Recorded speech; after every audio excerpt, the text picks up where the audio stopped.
So welcome to a conversation around what is going on with the federal stimulus packages or relief packages because of the COVID-19 crisis. We are going to cover information for funders, and we're going to cover a little bit about what is happening on the ground. I'll toss it to Martha. Martha. Thanks, Darryl. That was Darryl Young from the Summit Foundation. Martha Ruskowski, consultant helping the Collaborative on Mobility and Access. We're a group of funders working together.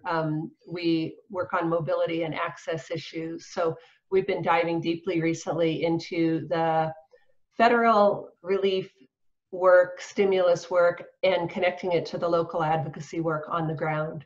Our guests today are David Bragdon from the TransitCenter and Beth Osborne with Transportation for America.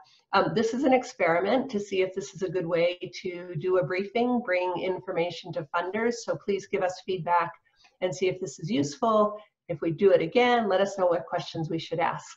So Beth, let's start with you. I want to congratulate you for the yeoman work that you did on the CARES Act, the first relief bill that came through with $25 billion in funding for transit, really necessary funding. And I know you're looking at what comes next.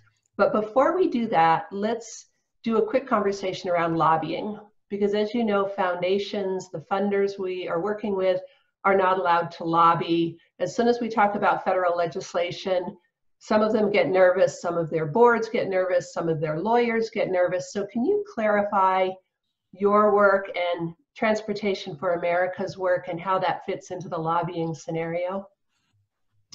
Absolutely. First thing to know is we are a 501c3. That does permit you to do some lobbying, but it's got to be less than 20% of your organization's work. We strive to make sure nobody in the organization has to register as a lobbyist, which means no one can spend 20% of their time in what is considered lobbying work. We also don't find that there is a call to do that much work. A lot of what we do is we do research and analysis, and when you put information out to the public through mass communication, that's not lobbying. Even if you're calling for changes in the current law, like we did in our repair priorities report or our congestion con report, we said, here are some problems, here are the bad results of the institutions we're studying. These are the changes that could fix these bad results. That's not lobbying. However, if you reach out about specific legislation directly to the office and ask them to take a position or include something, or a lot of folks don't realize this, if you do a sign-on letter with those sorts of requests, that is grassroots lobbying, which is still lobbying. And so because we have a lot of funders, both at the organizational level, funder level, and city level, we wall off those funds to make sure if we do a sign-on letter, we don't use that money to fund that. We recognize that sign-on letters are some of the most powerful things that we do, and requesting people to call their elected officials is lobbying and one of the most powerful things we do. We just don't have to do that, but for 1 to 2% of the organization's time, and we use our general operating funds to do that. It's a special area where we know that that funding is permitted to that purpose. That's a great answer. Thank you for clarifying that. Let's get into the stimulus. What has just passed? I know we've covered it in a previous webinar, but could you just briefly go over how do we get to the amount of money? Not how, but how is that money being shifted or changed? What's developed in the last week when we last talked to you? Yeah, so what is now known as the CARES bill, which always makes me think of Care Bears.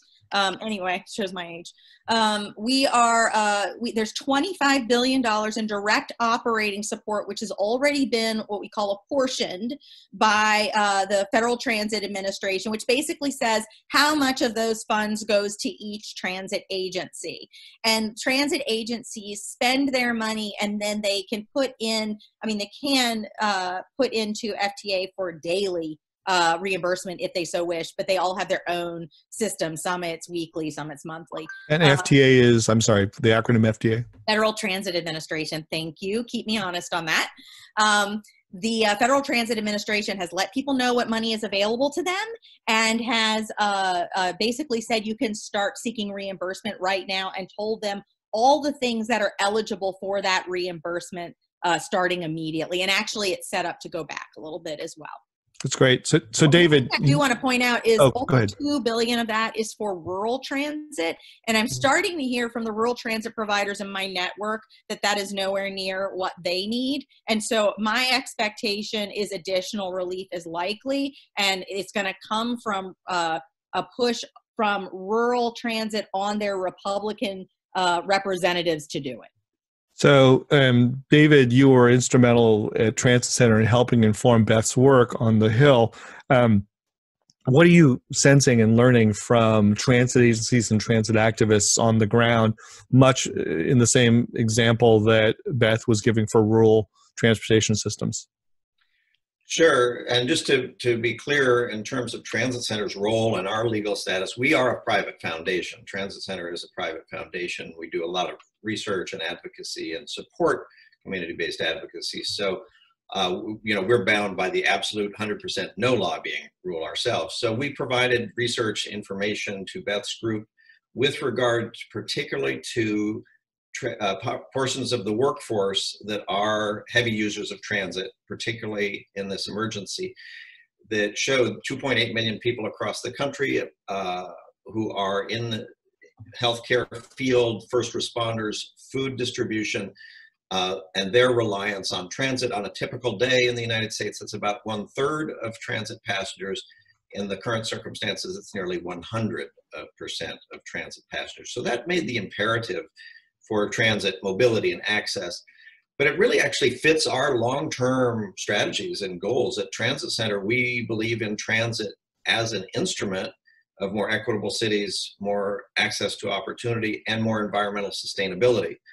And of course, maybe the one good thing we can say about the last 3 weeks, if you look at what has happened with greenhouse gas emissions in this country, they have plummeted. This is a great example of what happens when you decrease automobile use significantly. So from the standpoint of our objectives of more equitable cities, more environmentally sustainable cities, our focus is actually at the local level. We're based here in New York, but we support advocates and research that applies to 15 or 20 different cities across the country. And so we have been working with them on issues of making sure that as transit agencies have had to reduce service, that they do so in a way that is fair and that really meets the needs of the low-income workers who are the ones who are using it and most dependent on it. That will be an ongoing need in the coming months as service starts to be restored. And we have learned so many lessons in the last couple weeks of who this society depends on and how they are taken for granted and usually given substandard public services of all kinds, including transit. So I think that will be the focus going forward, to make sure that we build that socioeconomic justice into the recovery, and that mobility provided by transportation is part of that picture. Great, that's helpful. Great. So $25 billion is going to transit agencies now, which is great. I mean, that's moving very quickly to help fill these deep holes that they're in. We know that that's not enough money, right? We know that it's not really apportioned according to need. It's apportioned according to, existing formulas. So there's some real mismatches in that, but there's not a lot we can do about that in that bill, right? That money's out the door. It's becoming available to transit agencies. So does it make sense that we look forward to the next bill, and knowing that there will be another, relief/stimulus package, and start gearing up for how we can help to create that, lay the groundwork for a better match going forward? Absolutely.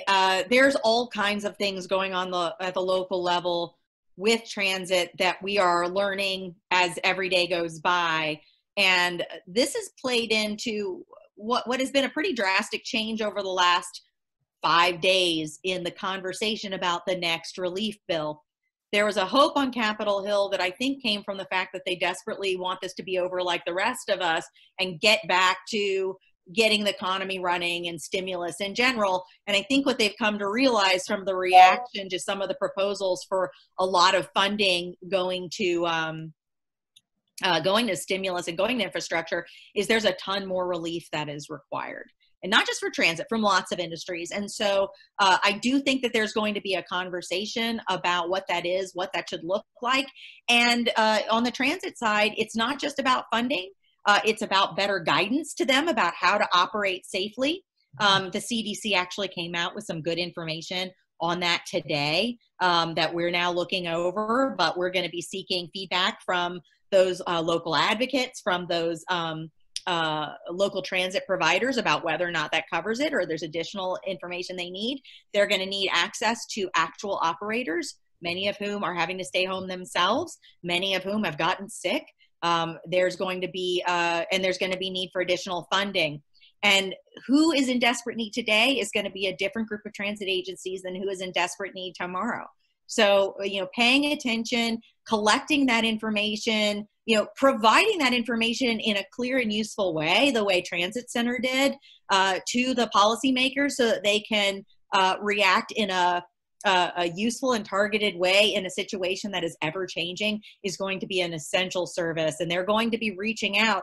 Frankly, they're already reaching out to us on a regular basis. It's one of the most powerful tools we have, is we make ourselves known as reliable sources of information to policymakers, and then they come to us and say, I have this idea, how do I do it?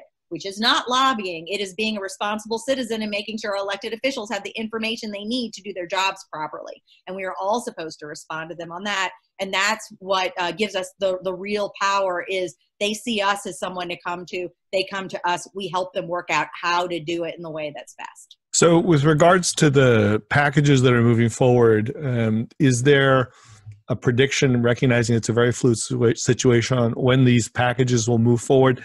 And I think, so that we're all on the same page, is there a name for them?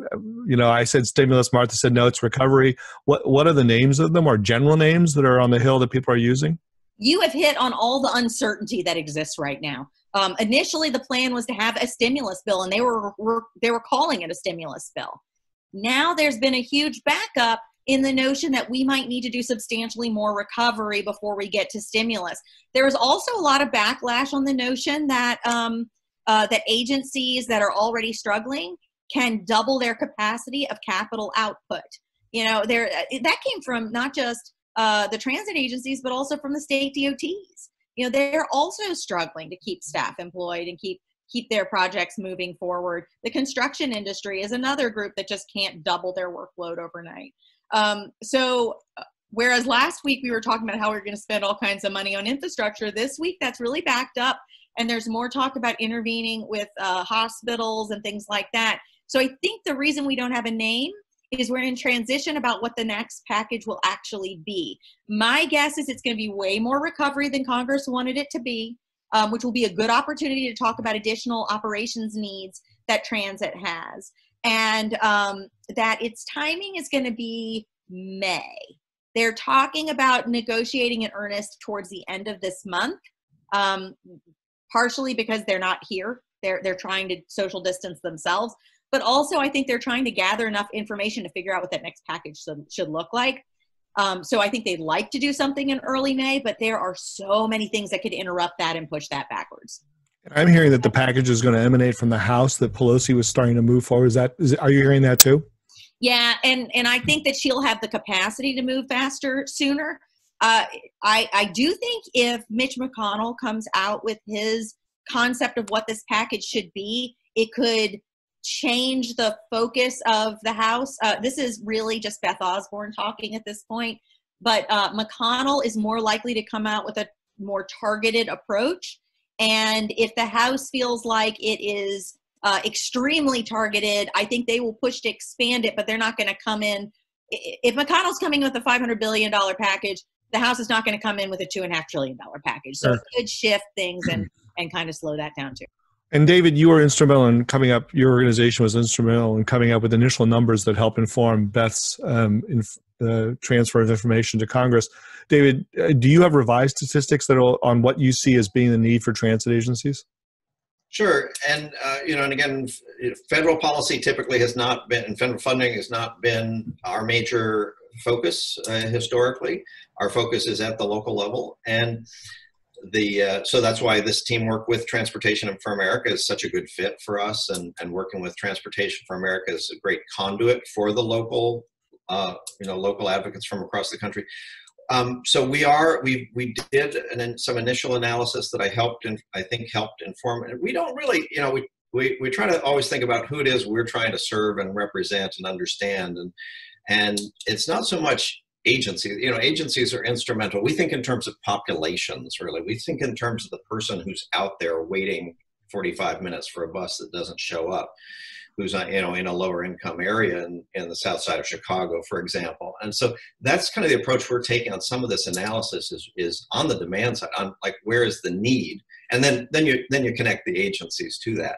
So we will be continuing to refine our estimates of need and increasingly orienting our portrayal of that need, not so much in the terms of, well, this, it does manifest as, well, this agency needs this much money or that agency, but really in terms of what we're buying as a society, in terms of, particularly in this crisis, in terms of mobility for the people who need it the most.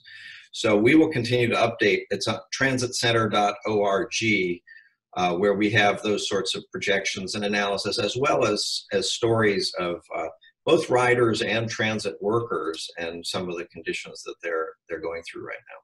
And it feels that if people, local funders or local individuals have stories, that they should certainly relay them to you at that address as well. Yeah, we like to do that, and we are working with both regional foundations and local advocates in cities across the country, from Cleveland, Miami, Chicago, San Francisco.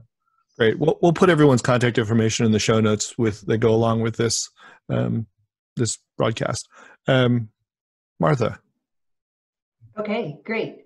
Beth, I want to talk to you about, like, how can local people, how do funders, how do their, community advocacy partners start laying the groundwork now? How do they engage? But before I ask you that, I want to jump to back to David, follow up on what he was talking about.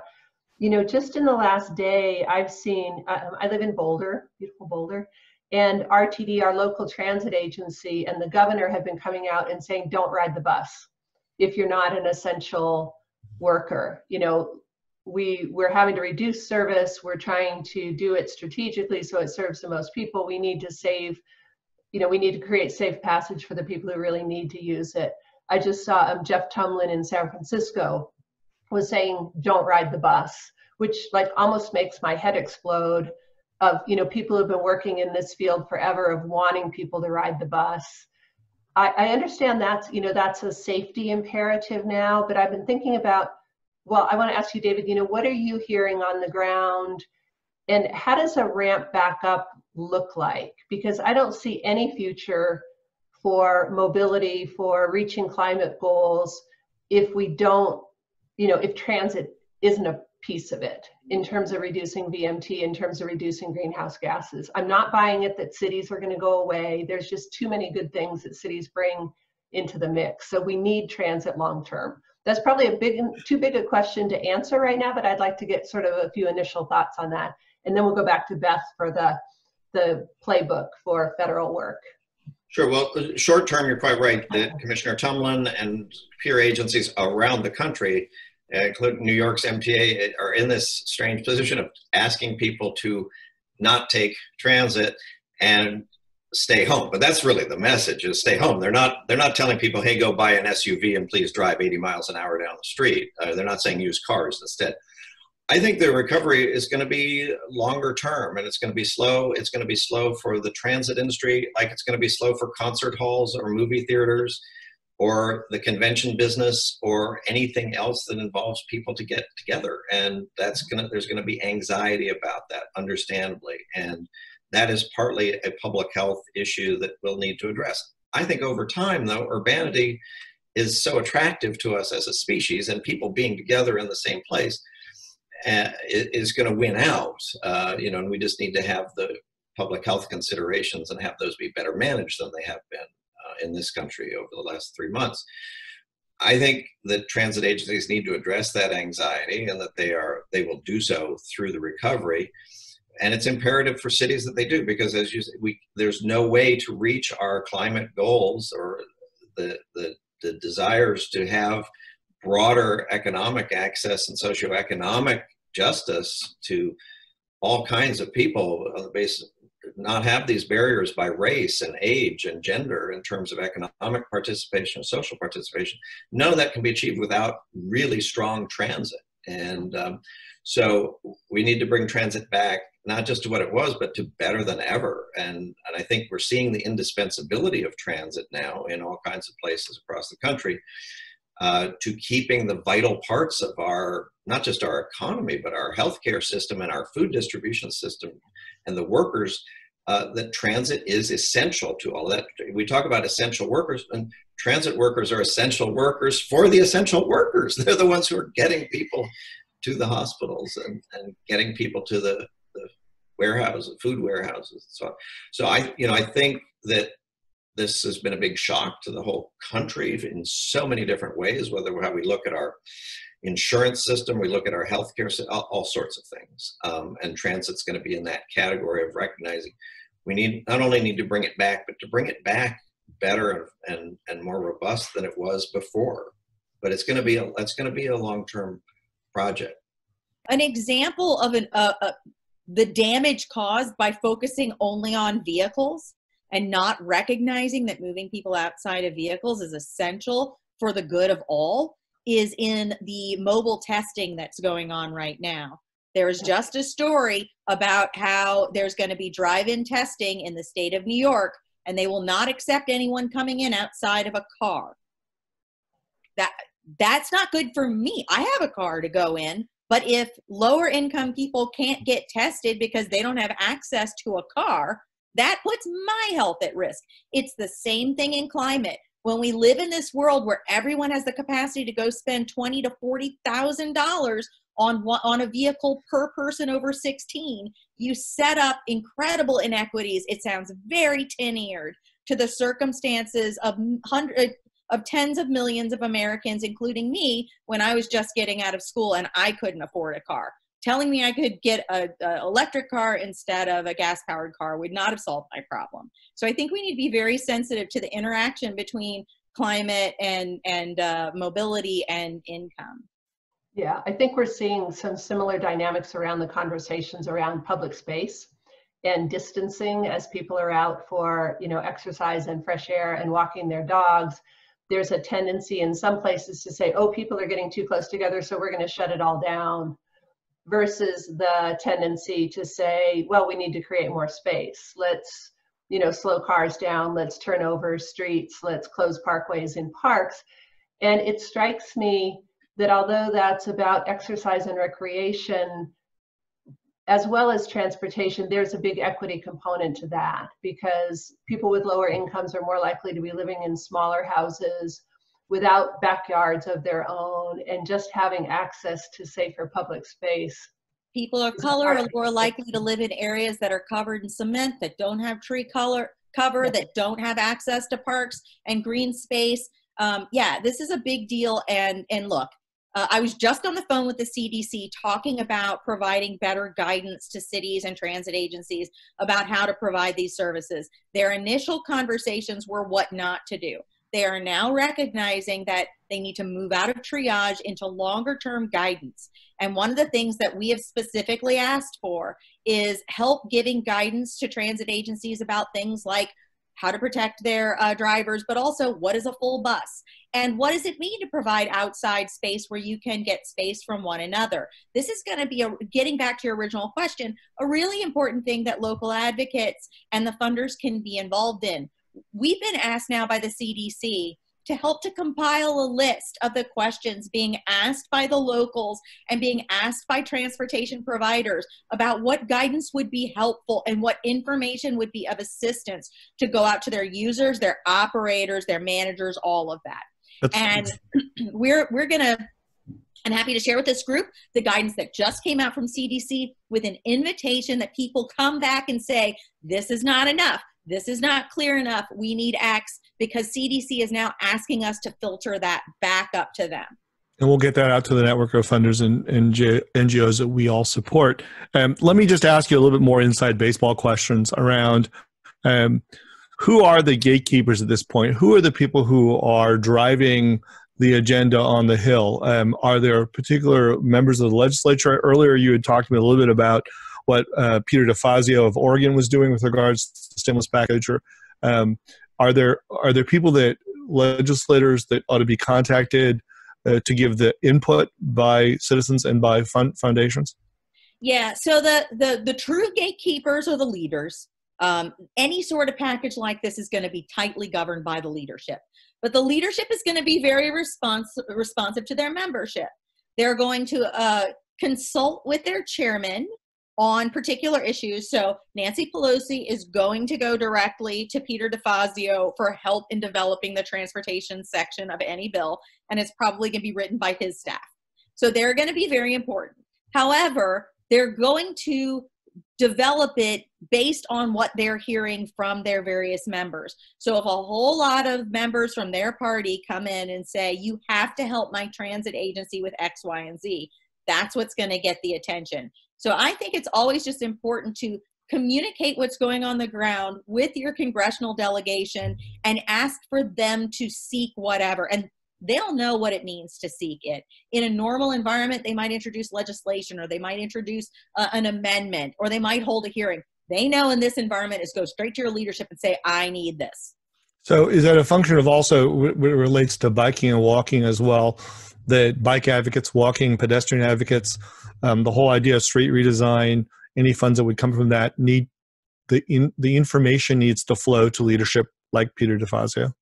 Yeah, I also think there's an opportunity. This is a learning opportunity in general. So we're dealing, just like I was just criticizing the CDC for being in triage for too long, we're still in a little bit of triage from this event, but there are lessons to be learned for broader policy. So one of the things we're seeing, I think I just read a story that New York City is seeing 11% increase in speeding tickets being given out by the traffic cameras, in spite of the fact that the number of vehicles on the road are way, way down.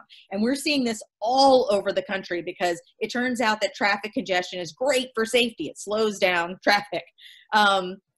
And it gives us the chance to say, we have designed these streets to be too dangerous, and it should never have been designed this way in the first place.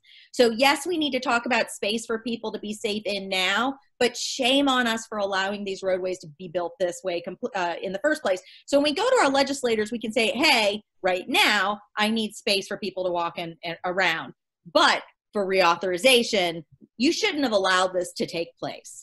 And just let them hold it in reserve for now, but don't let them forget it when the time matters. Sure. And David, you advise NGOs, you support NGOs. What are you hearing from them, and what are you telling them? Well, in terms of their own health, a lot of transit advocacy organizations are relatively small. Typically, the membership base of a transit riders advocacy group tends to be lower income part of our economy. And so a lot of those NGOs are, have some financial instability right now. So I think if you're asking in terms of what we're hearing from them about their own condition and needs, that's a factor. I think they're also seeing, as we are, that the need to advocate for transit is greater than ever, and that it really, the provision of it is now a matter of life and death, or certainly a matter of public health for a lot of people, as well as their economic livelihoods. Sure. Great. Thank you. We're going to wrap this up quickly. So I want to do a lightning round to both Beth and David of just briefly, Twitter version, the good, the bad, the ugly going forward. Who wants to start? Beth. I guess I'll start. I don't know if I can do quite Twitter, but I'll say the good is this has broken down a lot of the traditional rules. A whole lot of cities are trying things they never would have tried before. And a lot of what has changed is going to change for good. So I know of cities that are looking to shut down roadways now, and they're shutting them down strategically based on the ones they were interested in shutting down before, with the hope that it just doesn't reopen. So paying attention and bolstering them over the long run will be good. The bad is there will be some very, very long-term economic pain that's going to make it hard to do grand things that we were visioning up until recently. And we have to understand that we're talking about 5+ years of pain here, maybe more. And the ugly is Congress is going to default to what is easiest. And what is easiest in transportation is a program that was created in the 1950s and modernized in the 1980s and has not been touched since. And since we created a trust fund where you don't have to reconsider funding on an annual basis, the knowledge of what should happen in transportation is at an all-time low on Capitol Hill. This is 101 style work that needs to be done with them. And it's going to be a huge lift to prevent them from not forcing down our throats a lot of spending in a 1950s worldview. Thanks. David, good, bad, ugly.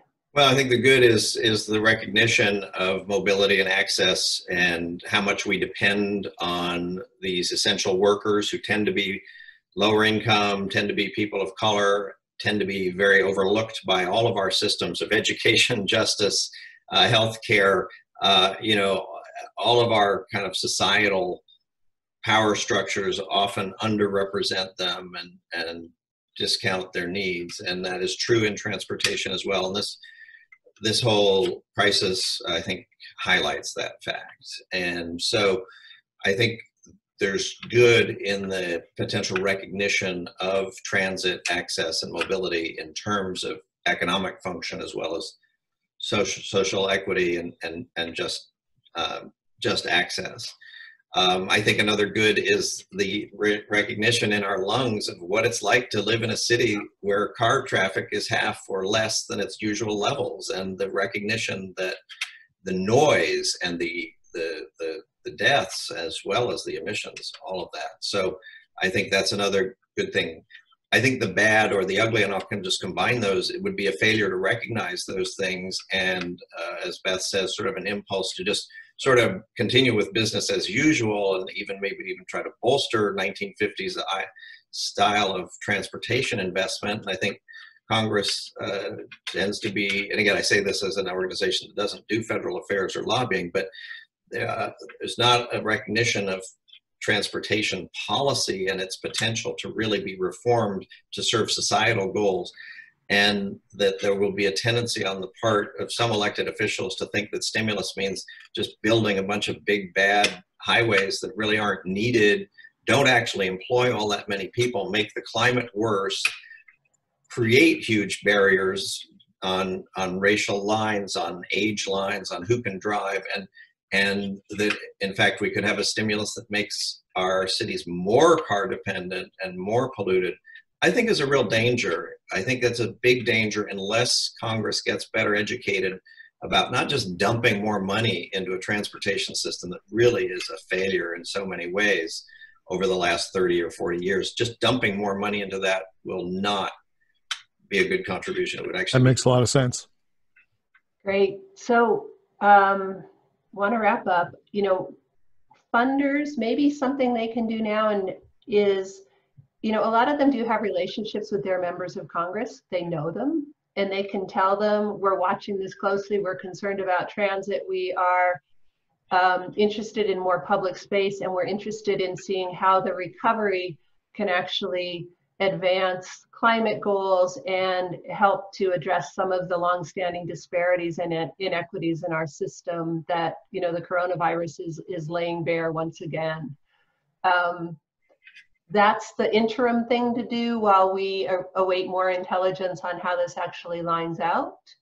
I would also say, I see nods, and I'll give you, we're going to let you have a final comment before we go, but we want to wrap this up soon. I'll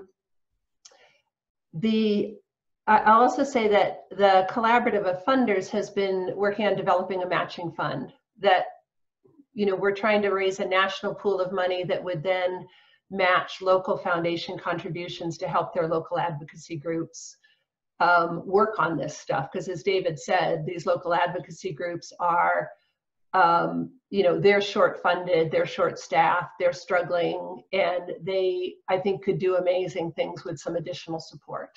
I think that's right. I mean, I think these funds are rapid response funds meant to help build out an ecosystem. We'll see if it lasts longer than the crisis, but be nice if it did. So taking the information from TransitCenter Foundation and from Beth at Transportation for America, informing local advocates so that they're aware of what's available at the federal level. For such a long time, federal conversations around funding for transportation has been kind of cloistered, and now the opportunity is for a wider set of individuals to be more involved, and that's one of the purposes of this matching fund. We're committed to putting up national funds. I know we've been talking to a set of funders that are also interested in local matches as well, so we're going to reach out to more funders to see to what extent they can help in the short term contribute to this emergency fund. And I'll throw it back to Martha to close us out. Okay, Beth, final comment, and David, final comment, and I just want to thank you both. Oh, thank you all. And I think this is such a great network that you're looking to create. You know, David and I can provide, both a place where people can collect their information and we can feed it back, just like we're going to do the CDC. The CDC can't reach everyone. They're looking for folks to spread the information far and wide and then collect it back and send it back up. We can give broad numbers and talk about what's going on a national basis, but it's the locals, what's the specific examples of what's happening and the story on the ground that makes this work, that makes this sing. And so having us work together it's how to make things change. It's an ecosystem for change. Yeah. Yes. David, thank you for joining us. Yeah, thanks for having me. I think from the standpoint of philanthropic impact, and we are a foundation ourselves, and that the role of philanthropy is to help amplify community voices and civic groups in the advocacy world. And that's at the core of our theory of change as a foundation. And that the solutions to this crisis are going to be in communities. They're emerging from different communities at the local level across the country. And then those are the things that we and other foundations can really, really raise up and change the country from that perspective. So I think that concludes our first effort, maybe the final effort, but we'll see how the reactions are from funders, and hopefully we'll join you with more updates as they become available to us. I want everyone to have a really good day, and thank you for watching, listening, and participating.